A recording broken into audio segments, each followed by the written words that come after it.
We are here at the Boeing Aviation Hangar at the Air and Space Museum in Northern Virginia. Just got our tickets to see some IMAX movies. And here to check out the museum. Been here before, but it's been a while. Well, here we are.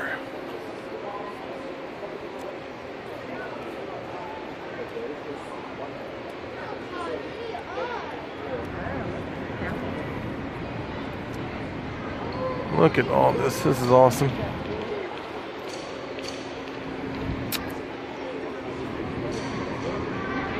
The Blackbird. Possibly, maybe still the fastest plane ever. There's one of the shuttles in there.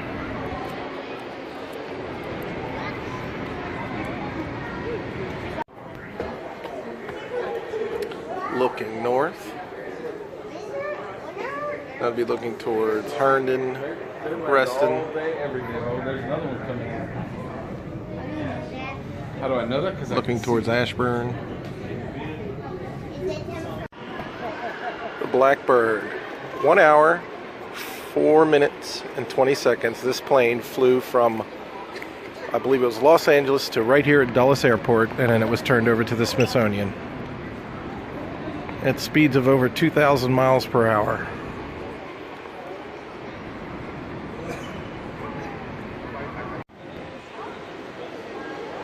The Discovery.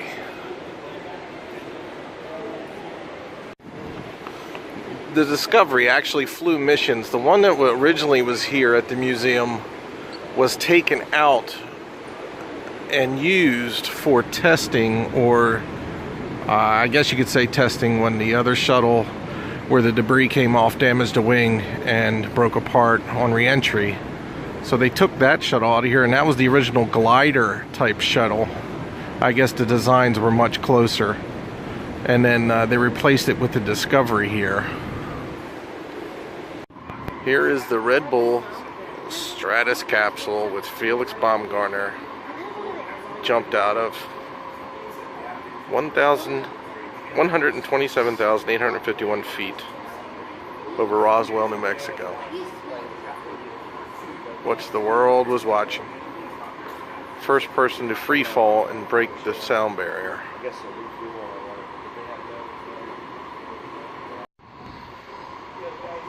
Here is Alan Eustace's Stratus X suit, which he did a free fall also, going even higher at 135,890 feet. The highest altitude free fall jump.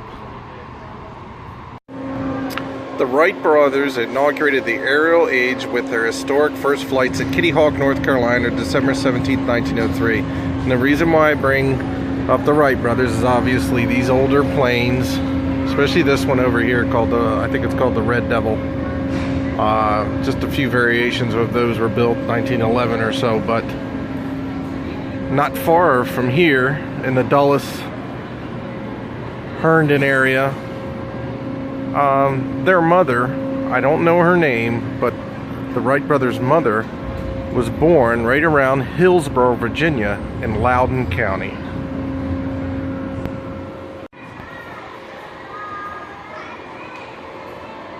The Enola Gay. We'd all should probably know what this plane did. It dropped the first atomic weapon on Hiroshima, World War II. But yet they didn't surrender. They would drop another bomb on Nagasaki.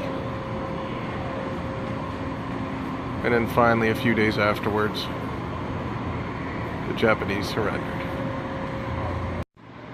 The Enola Gay, it sat in crates and warehoused before coming here.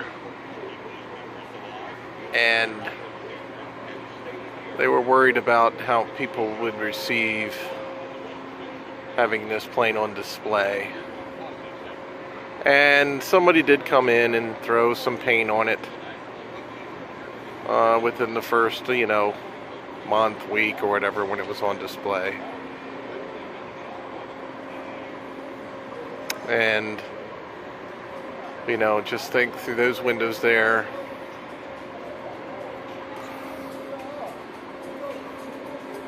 Through those bays. Right under there, that's where the bomb dropped out of. What these guys saw. They actually thought it was going to be a dud. They didn't, some of them, even the scientists who built it, didn't know whether or not it was going to go off. They tested one bomb prior.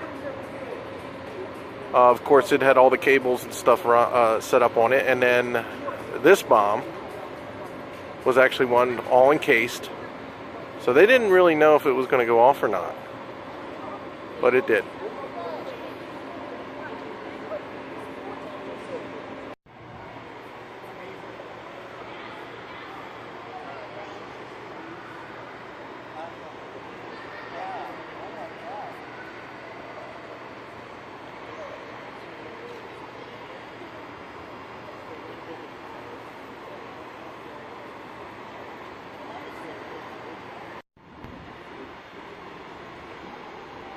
A good looking plane. If I can zoom in here and you can see I don't know how well, but the detail with the rivets, it just looks neat.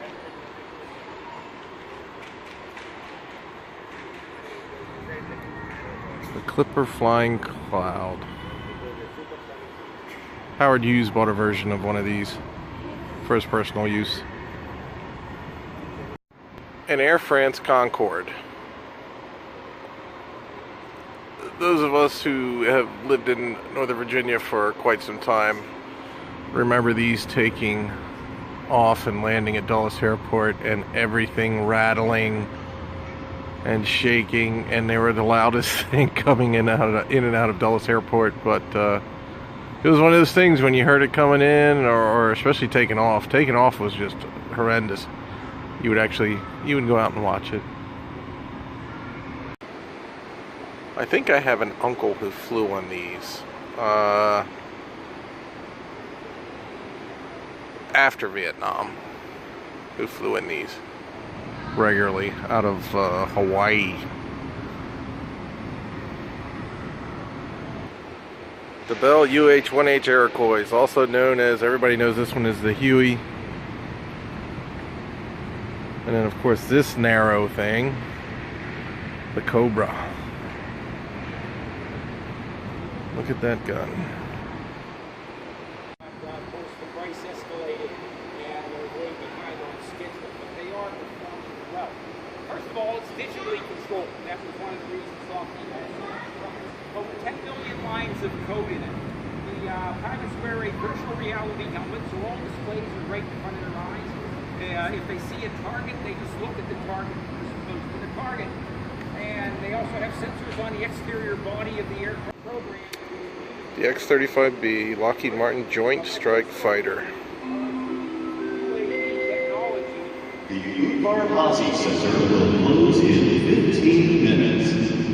The Udvar-Hazy sensor will close in 15 minutes. Guess I gotta leave. A cut-into version of a Pratt & Whitney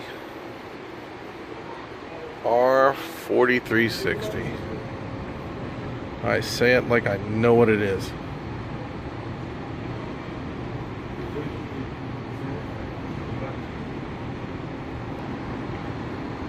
An Allison T56A1. Once again, I'm saying it like I know it. Pretty cool though,